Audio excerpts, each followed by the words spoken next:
Hot holiday toys your kids gotta have on Hard Coffee.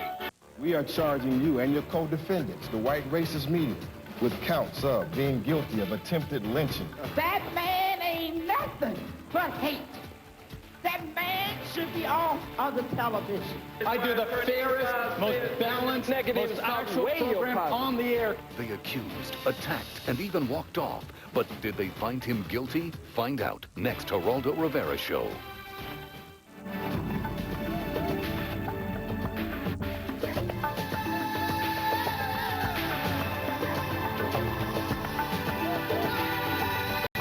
James Simpson not guilty of the crime of murder in violation of I cannot believe it. I cannot believe it either. After viewing I am in shock. the evidence that, hey, it was there, it was clear as day. So happy for the guy. It makes me sick to see him walk away, and there's 2 slaughtered people dead, and their families are going to be destroyed by this verdict as well.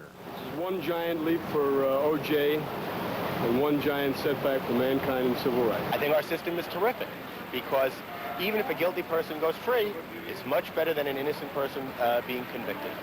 Today's show is actually about 2 black men whose experiences with the criminal justice system have and will continue to touch the lives of every single one of us. The predominantly white jury in the trial of the cops who almost killed this man, Rodney King, found 3 of the 4 of those cops not guilty of using excessive force, despite that horrible video that showed that force being used to anyone with eyes to see. The predominantly black jury in the trial of this man, O.J. Simpson, found him not guilty of murder, despite what most people felt was overwhelming proof that he had committed the bloody crimes. In both these landmark cases, ladies and gentlemen, nobody can deny that race played a huge part in the outcome. With that all-white jury, race hurt Rodney King in the same way it hurt that fellow Tyrone Lewis, who was killed in St. Petersburg, and Johnny Gamage, the man killed in Pittsburgh, and the way racism has hurt countless other black victims of police brutality and injustice. Lewis and Gamage, both black motorists, killed by white cops during traffic stops. In both cases, the white cops were found not criminally responsible for the deaths by all white juries. On the other hand, in a rare and extraordinary way, race helped O.J. Simpson win an acquittal despite the so-called mountain of evidence against him. Most blacks, cheered the verdict. Most whites, were extremely critical of the verdict. And emotions on both sides still run sky high. I had no idea just how high until one day in August when O.J. Simpson received a hero's welcome in a predominantly black church in Washington, D.C. Now, what stunned me weren't the cheers for Simpson, but rather the cheers that greeted every negative mention of my name, even the call to have me eliminated. Take a look. There are people out there, I call them bottom feeders, barracudas, jackals, Geraldo. These are people who are making money on this. You stood up to Geraldo Rivera. That man ain't nothing but hate. That man should be off of the television. I have never, ever spoken to Geraldo and never plan to. We've heard from Geraldo day after day, night after night, with his foolishness and his madness. Well, Geraldo, we got a message from the black nation here tonight. Geraldo, deal with this.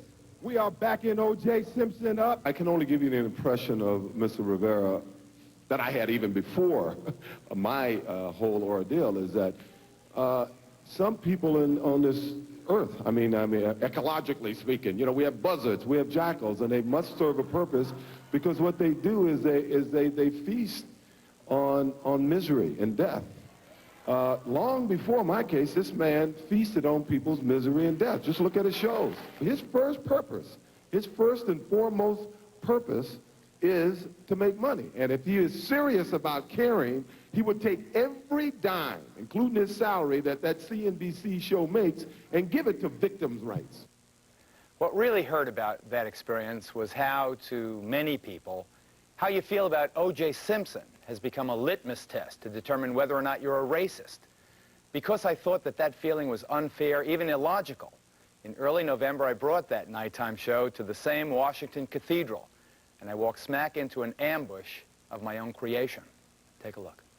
We are charging you and your co-defendants, the white racist media, with counts of being guilty of attempted lynching of O.J. Simpson, of being guilty, hold on, let me finish my statement, of being guilty of the criminalization and dehumanization of black people, of being guilty of the wrongful death of the black male image, of being guilty of treason, of being guilty of intentional infliction of emotional distress.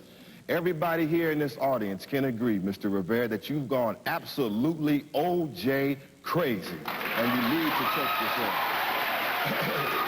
let me wrap it up. I've got a big panel. Let me state that since you love putting O.J. Simpson on trial, we're going to put you on trial tonight, and if the evidence fits, then we cannot and must not acquit. Okay. I thought that show that night was a disaster, and I was devastated and embarrassed by it.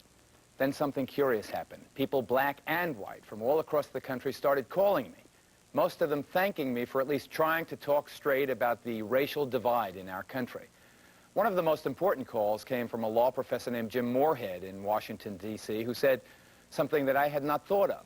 He said that maybe the Simpson controversy can become a kind of campfire around which we can all gather to try and talk to each other and work out the terrible problems of race and injustice in America.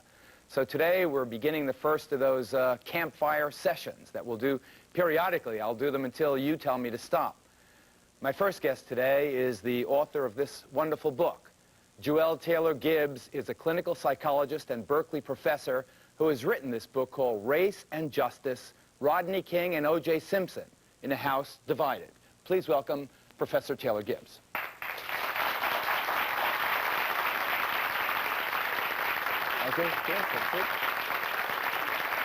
My frequent CNBC guest and friend, the host of BET Talks, the author of the book Hard Left, Straight Talk About the Wrongs of the Right, the man chosen as one of Time Magazine's 50 Future Leaders of America. Welcome, Tavis Smiley.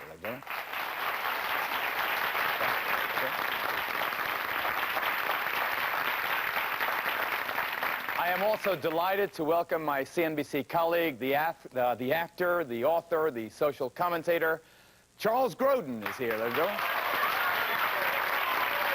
Here, Charles. Here. Have a seat.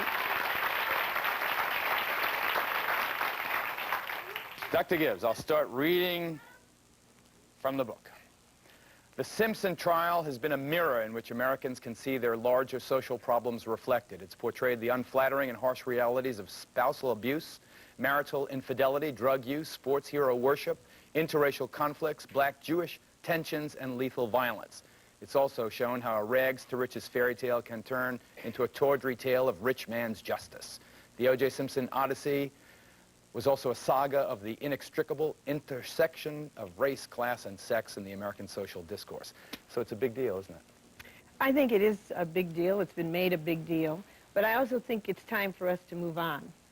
I think that we need to understand that this trial, as well as the earlier trial of the officers who were accused of beating Rodney King, really represent a deeper problem in our society and really represent the fact that justice in America is not colorblind, it is color-coded. And I think I document that in my book. Particularly for black and Latino young men, the justice system is not really an equitable system.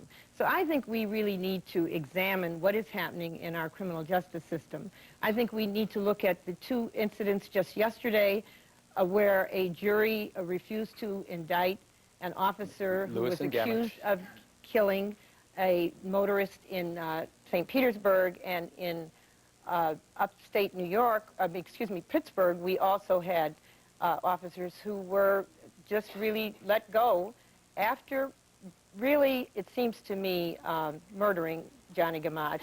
And yet we really don't want to deal with the realities of the racism, particularly in the criminal justice system. But don't you think, Tavis, that talking about Simpson has given us a platform from which we can talk about Gamage and Lewis and the realities of the criminal justice system? I think it has, and that of course, is indeed the challenge. I don't know how many Americans are prepared to meet the challenge One of the and that's the real problem. One of the things that I've been trying to say, and I'm glad that Dr. Taylor Gibbs put this book out, because she has an excellent chapter in this book about conspiracy theories and how it is that African Americans are more inclined than other persons to believe some of these theories. Now, I happen not to be a conspiracy theorist. I think some of these things get so insane sometimes. I expect any day somebody to tell us that Humpty Dumpty was pushed off the wall, you know, that he didn't just have a great fall. So I don't buy into a lot of conspiracy theories. But the one thing I've been trying to say is that we have to look at this O.J. Simpson case in a larger context. And when you start to talk about the incidents, Louis and Gamage, you talk about the CIA allegedly pushing crack on the streets of South Central Los Angeles. You talk about this horrible story involving Texaco, with executives sitting around using the N-word, and then we're told they didn't say the N-word, they said St. Nicholas. Right. You know, and then you they look definitely at, said black jelly beans. Exactly, they said black jelly beans. And they were talking more importantly about purging the records of their abysmal hiring record for African Americans. And you talk about the lawsuit this week that was filed against the Avis car company. I mean, I could go on and on and on. The point I'm trying to make is, in that kind of environment, is it really that insane?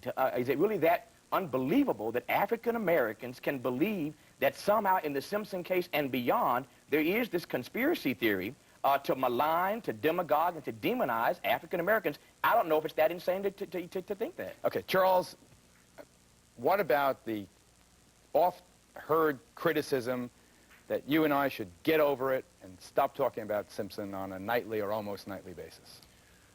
Well, on a nightly basis, what I really talk about is injustice. I could talk about the welfare reform bill, I could talk about the tobacco industry, I could talk about lobbyists, and I could talk about the justice system. And we could talk about the justice system in terms of Alex Kelly, the same way we could talk about it in terms of O.J. Simpson. And we will be talking about it in terms of Alex Kelly or Johnny Gamage. The rapist who just beat a big one. Or the Baez case, where an illegal chokehold killed a man, and yet still there's never any consequence. So I don't really see this so much about O.J. Simpson, although he is the jumping off point. We're really talking about the justice system not working, not in the O.J. Simpson case and not in all the other cases. So what I see is we're talking about injustice. I think the bigger question is not just about the corporations that might be at fault or the justice system.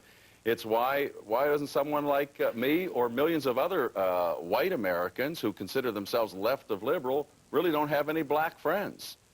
I mean, I assume that you do, but I don't. Life hasn't moved that way. And I know Melanie Lomax said, why don't you have dinner with me? And I think that's the beginning of the problem. I wonder how many white people or African Americans in this audience have friends of the opposite race. So we don't have to talk about the justice system or the corporations. We can just talk about life itself and say, where does it go wrong? There's an article currently, and I think it's in the New Yorker, about Montclair, New Jersey. That's a well-integrated community. Everything is fine until the kids get to be at the teenage level. Then they split off. As children, everybody's playing together, and it's all. What happens at the teenage level? Is it about dating? Is it about when that little boy, that little black boy visiting your house, and suddenly he's going to date your daughter? Is that the problem? I think that's the problem. I think that's amazingly profound. So let's call this one from King, from Rodney King to O.J. Simpson, Race and Justice. Our title, our focus. We'll be right back. Stay tuned.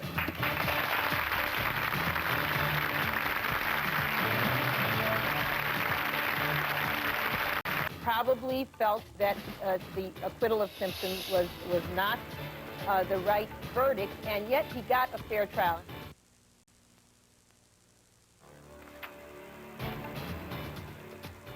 I'm distressed that there seems to be this very unhealthy litmus test, to borrow your word, on blackness. We are more diverse than we are acting. We do not all agree with each other. We should not try to score brownie points tonight. If this is for us to have a principled discussion, I'm all for it. If it's to be who's more popular, then I may be out of here too. E.R. Shipp, the Pulitzer Prize-winning columnist, making a point about the litmus test. And Dr. Taylor Gibbs, don't you agree that it is now politically incorrect for a public African-American to be against Simpson?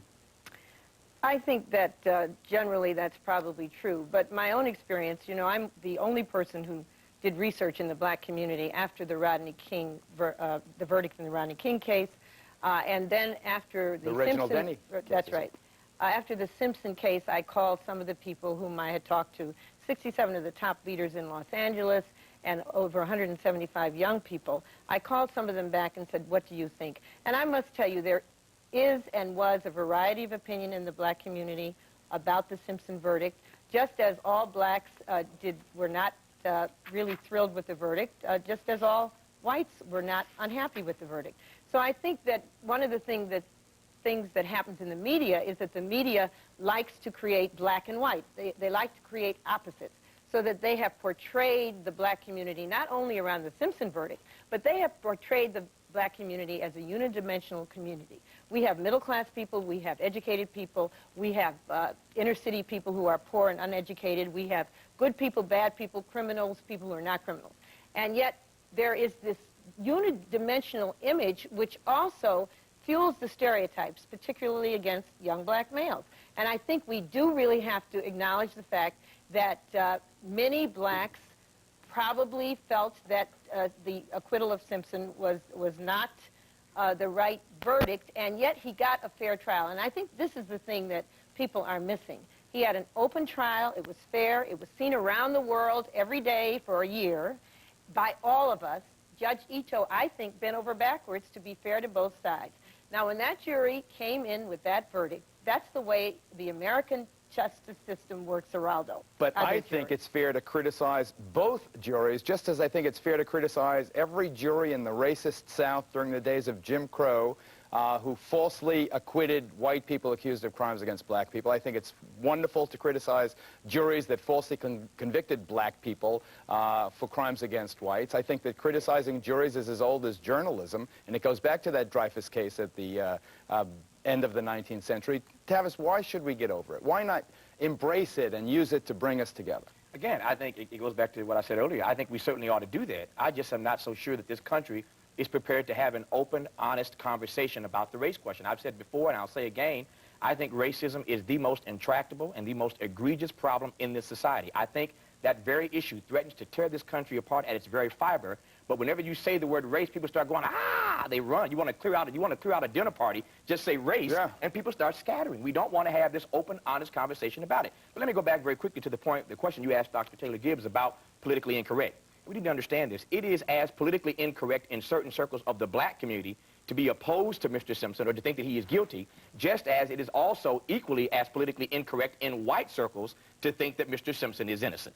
Are you shocked at the vehemence of the reaction to you specifically because of your commentaries from certain sectors of the African-American community? I'm more shocked that you're shocked about the reaction to you. I mean, I could never quite understand why you were shocked when you would go into that. Because I'm such a good guy. That's well, you I are. mean, I don't mean that in a naive and way. I know your record probably better than most people, but I was surprised that you were surprised. I would just assume, I know from what comes to me, that what comes to you has to be 100 times more in backlash toward you, that I don't know why you'd be surprised. They're going to be, everything the other guests are saying here, I think is evident. I think what we need to talk about is what do we do about it? We don't disagree. We know there's this split. What do we do about it? How do we get the races together? I think there are two things that we have to address. One, as long as the African American is essentially economically deprived, they're going to be put in a position that they can't really be socially or economically or in any way equal to the whites in general. The other thing I think we have to address, I have Sam Donaldson on my show tonight. We're talking about cancer and the lack of funding for cancer research. And I said to him, well, what do we do about it? We know there's a lack of it, but what do we do about it? How do we get more funding? I think we have to talk today about how do we get blacks and whites together? How do we get people like this group together? How do we get people, why aren't there groups forming everywhere of black professionals, white professionals, anything? Blacks and whites together. Let them be together if you know each other. A friend of mine said to me, I was very shocked. He said, in watching Geraldo's show, I didn't know there were that many intelligent black attorneys. This is an intelligent white man that said that. He was shocked. So people don't know in the white community, and that's exactly the part of what Tavis is referring to. I've got to take a break. Stay tuned. I told you it was going to be a provocative discussion. We're going to be smart, we're going to pay attention, and we're going to change the world. Stay tuned.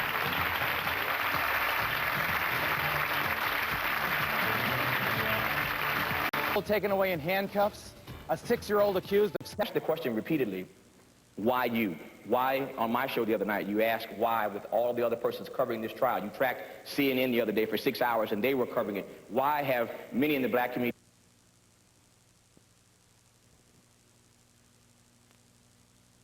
journalists covering this case?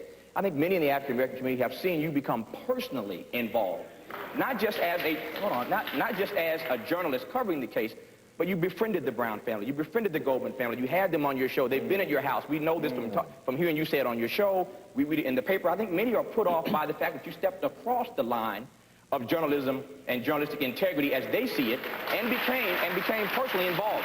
And the bottom line is, I only say that because the bottom line is this, and this may or may not make you feel better, but the bottom line is, you got involved in it personally. I respect that. That's how you feel. You're entitled to do that. But there's a consequence to getting involved in something this big, that personally. You hurt me bad with that one, Tavis. Hurt me so badly. I didn't mean. And the worst thing is that my wife was saying, I knew you were too close to those people. See, you were too close. And I have to live with it. You've been to my house. I have. You've slept over my house. I didn't notice you mentioning that in that church. I didn't see you volunteering that information. That wasn't the issue at the moment. I make no bones about the fact that you and I are friends. I've said that before. I don't think there's a danger in the black community of my befriending you. But I think part of friendship is being open and honest with people. That's what friendship is all about, telling people how you feel. We helped invent the victims' rights movement right on this show 10 years ago with Dominic Dunn's case, where the murderer of his daughter got a 2-year sentence. That started the victims' rights movement. We've been involved in that. It is as natural for me to side with victims of these crimes. And I've also said repeatedly on your show and in other places that you, more than any other journalist, throughout the entire O.J. Simpson saga, have had more African-American prosecutors, pundits, attorneys. You put more African Americans on your show to offer their point of view, and often persons who disagree with you, including myself, you put those persons out there. So again, I think if I can tell you the good, I can also tell you the bad and the ugly. All right, I'm not that thin-skinned. Charles, go ahead. Tavis, if you were accused of a crime, God forbid, and acquitted, and then befriended by Geraldo, would that be wrong? If I were acquitted of a crime and befriended by Geraldo. Like O.J. Simpson or like anybody in a case, could he befriend you? It's not a matter of being wrong. And again, my point was not that what's wrong with him befriending the Goldman family? I'm happy to answer that. I didn't say then, nor am I saying now, there's anything wrong with it. What I said is there is a consequence to getting that deeply involved. Just as Geraldo has the consequence of being disliked now by many in the African-American community, Johnny Cochran suffers the same consequence on the other side of the coin, being disliked by many in the white community. It was that kind of case. And how, again, could we not expect people to be polarized about how they feel about Geraldo Rivera? How could we not expect them to be polarized about how they feel about Johnny Cochran when every poll, study, and survey showed very clearly that most of us were polarized by this case? It just makes sense that you're going to make some enemies in certain circles. I think you should wear that as a badge of honor. Your enemies are your badge of honor. I want to add something here. I don't think those cases polarized America. I think the polarization was there, and we need to talk about how can we communicate with each other. Charles, listen to this. How can we ever heal the divide? When I'm reading from Race and Justice, Dr. Taylor Gibbs' new book.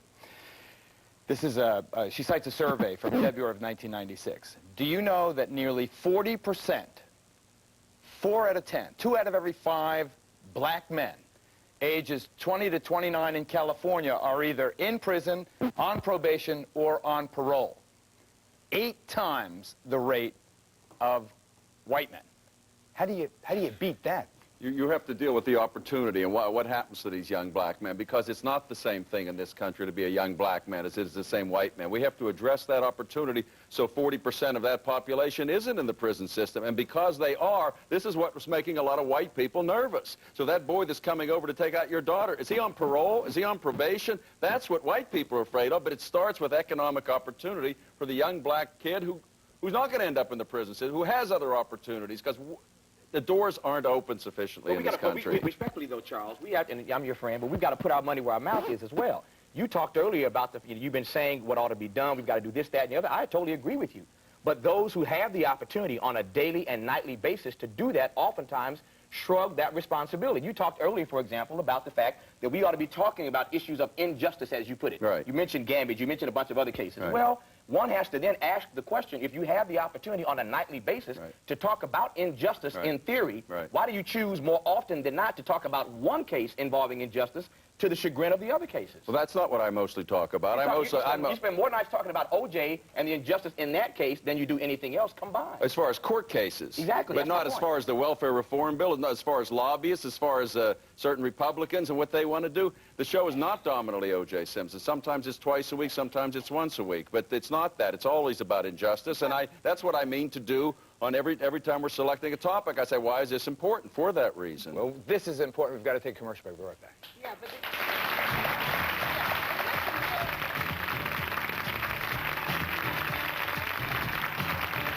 We have to talk about this. What's wrong with it? What do we do? I think every black person should look for a white person to have lunch or dinner with and vice versa. I think you have to start being friends with each other.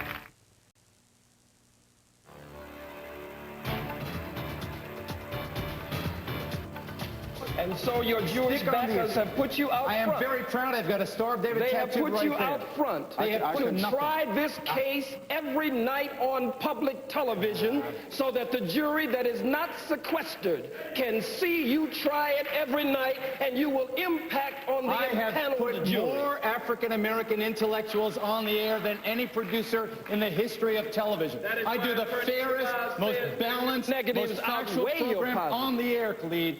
You know what? I wish All to right, hear hold it. more from the audience than to hear you gentlemen argue about points that you will never win. Dr. Taylor Gibbs, you mentioned specifically black-Jewish relations in the book.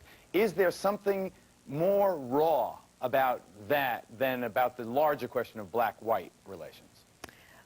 I think there is something that's been very disappointing in the black community because Jewish people have been our allies in the civil rights movement for many years. And I think of all the groups in America, Jews had suffered tremendous discrimination in Europe and in history, perhaps more so than black Americans. If you look at the whole history of the Jewish people in Egypt and so forth, and the Middle East.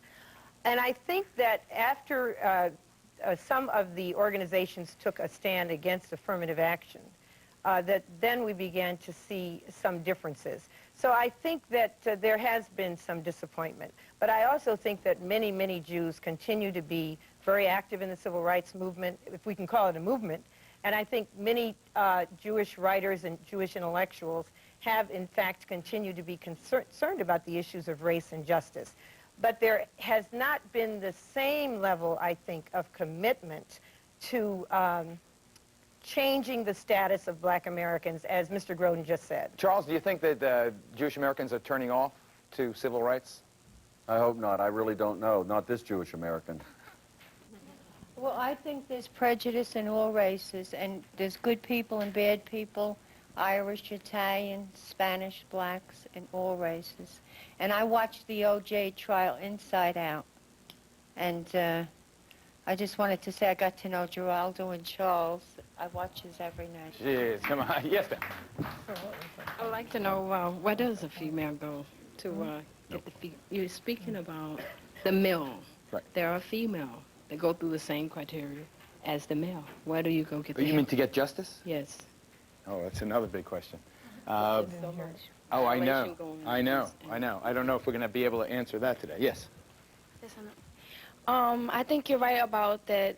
There's a lot of people don't want to take a stand. They don't want to take a stand. If everybody took a stand like you took a stand, that they get all of the back talk and they get criticized. And a lot of people don't want to be criticized. And just like, you know, that's why a lot of people don't get together and unite and do what they got to do for each other, you know.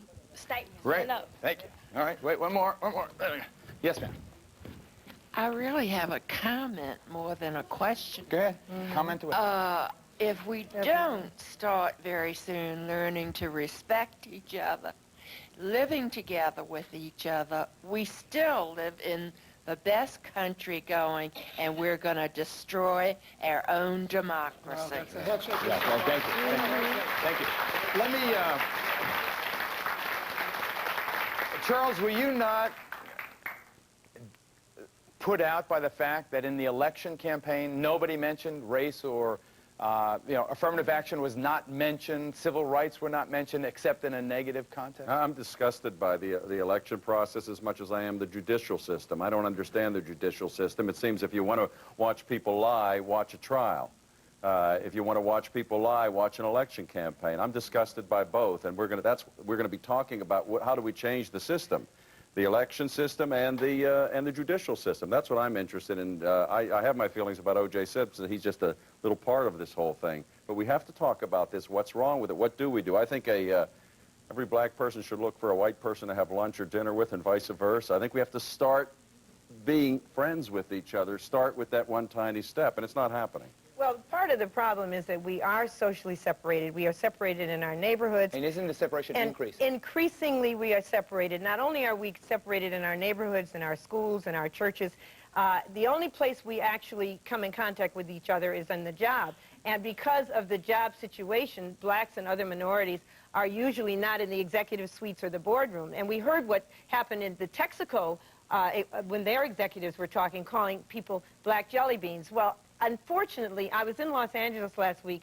talking to a young group of professional blacks, all doing very well in law, banking, real estate, medicine, etc. And they said, you know, we've all worked hard to get our degrees. We have very good jobs, but now when we walk in the halls of our companies, we wonder, are they calling us black jelly beans too? And that is a very sad thing. And I think we have to ask, the relationship between politics and civil rights is very important. And I'll give you another example of how the media distorts things. They said, well, it was the white women that elected President Clinton. And if you really look at the statistics, 83% of black Americans voted for Clinton. And if you look at the 54% of white women, 20% of those were women of color. So it wasn't white women who got Clinton in the White House. It was minorities who got Clinton in the White House. And he ought to do something We'll be right back. about the criminal justice system. We'll be back. I agree.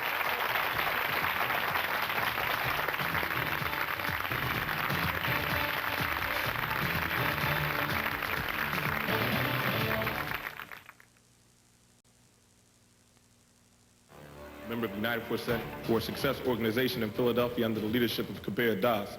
My question is to Dr. Khalid Muhammad. With all these white militia groups forming, the neo-Nazis, the B'nai B'rith, the ADL, skinheads and others,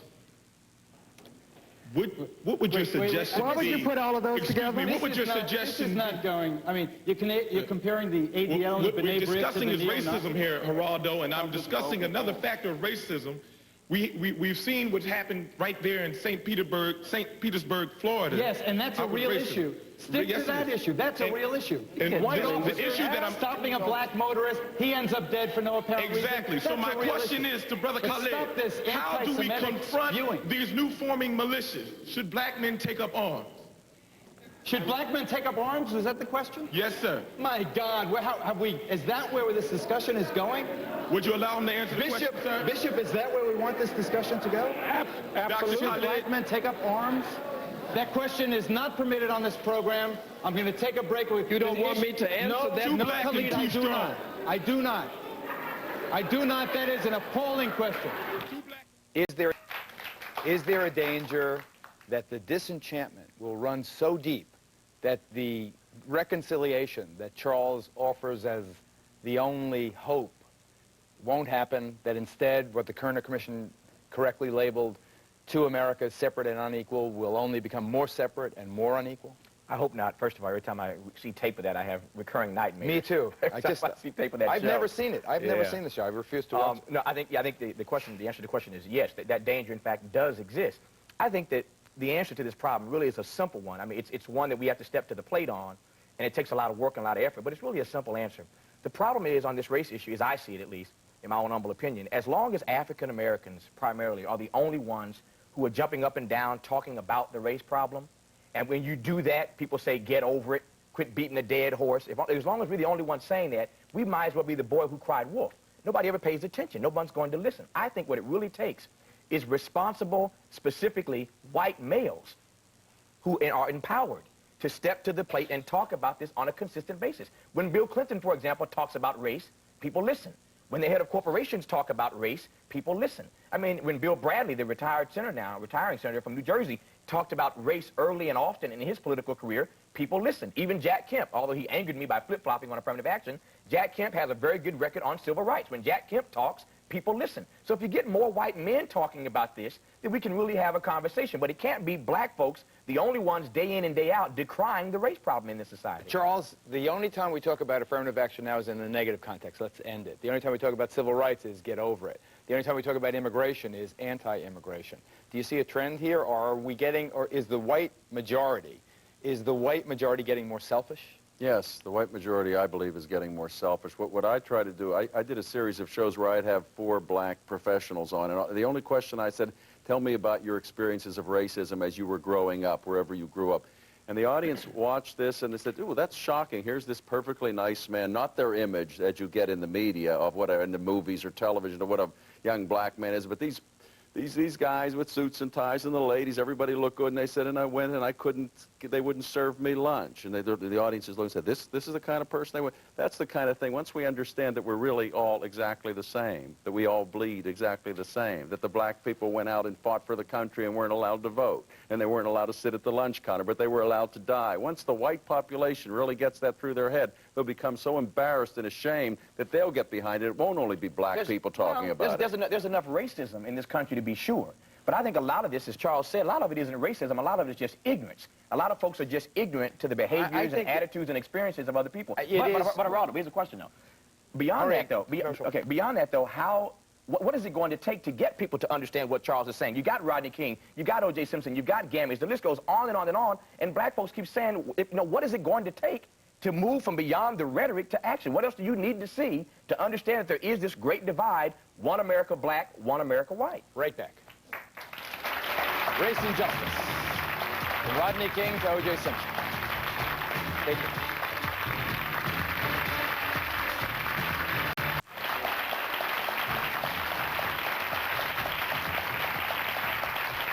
From the uprising following the decision in the Rodney King case to the polls showing a sharp racial division in public opinion on the guilt or innocence of O.J. Simpson, the already broad chasm between blacks and whites over the fairness of the criminal justice system is widening. But it's even wider than the criminal justice system, isn't it? I think we have to acknowledge that there are inequities in every area of American life. And last week in California, the state of California passed Proposition 209, which is an anti-affirmative action, saying that we are all on a level playing field. That is just not true. It is not true in the state of California. It is not true in the nation. Black families make 60% of the average income per year that white families make. We have many more problems of poverty, many more problems of health care, many more problems in every area, higher unemployment rates, and yet somehow there are people in the white community who say there is a level playing field. My feeling is that we've got to acknowledge the inequities as a pattern, a historical pattern of discrimination against blacks, and I think we've got to talk about it. And you know, America is a society in recovery, okay? We are recovering about everything. We recover about addictions, we recover about obesity, we recover about substance abuse, we recover about domestic violence. It is time that we recovered about racism. And the only way you can recover about racism is to acknowledge it. You can't recover from any addiction unless you first admit it.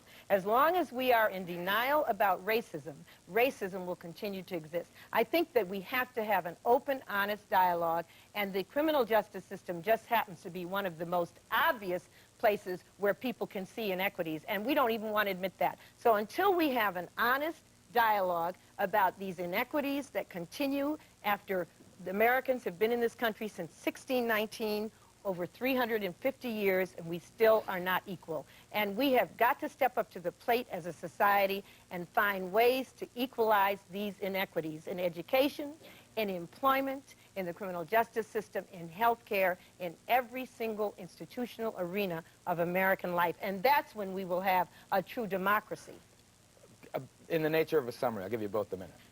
No, I think that racism, again, is a very real problem. And to the extent that we keep, plugging our ears and closing our eyes, nothing is going to happen on the issue. I think it takes, again, none of this stuff is rocket science. It goes back to, on this point, Charles and I totally agree, it goes back to people taking responsibility and trying to reach out and diminishing the ignorance and start trying to expose themselves to others and to latch on to other experiences. But as long as we stay in our cocoons and never branch out to embrace others and to try to understand others, again, this ignorance abounds, and I think it's ignorance more often than not that drives racist attitudes. Charles? The most segregated place in America, the most segregated time in America is Sunday morning in the churches. Recently there was a story about a black pastor that was brought into a church in North Carolina, and all the white members of the congregation left.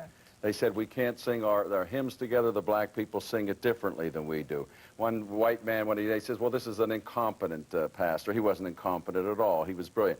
I think I'm going to pick up from what you said. I think we should start a national organization called RR, Recovering Racist. That's good. Start that, and maybe some people would join. People love to join organizations. That's right. They love to recover. You and I can be co-chairs. That's right. Or you could do it with your show here, RR, Recovery. People will join. Recover. Never get over it. For information, call 1-800-RR. Recovering Racist. Right. We'll be right back. Stay tuned.